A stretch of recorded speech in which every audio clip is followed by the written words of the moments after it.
Hello everyone, welcome back to the channel. In this video I'm going to walk you through an easy step-by-step guide on how to send money from Australia to Nepal through Remitly. So here's a simple guide for that. So first step, you have to open the Remitly app or go to the Remitly website, then sign in or create a Remitly account with your details.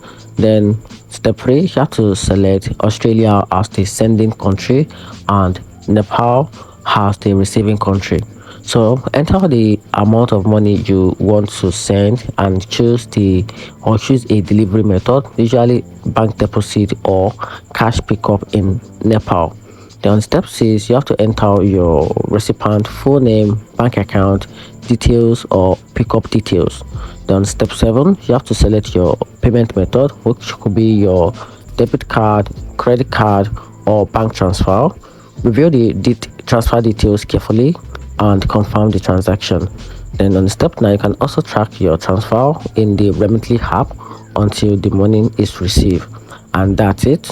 That's how you can easily send money from Australia to Nepal using Remitly. Hope you find the video helpful. Turn on the notification button and subscribe for more video guide.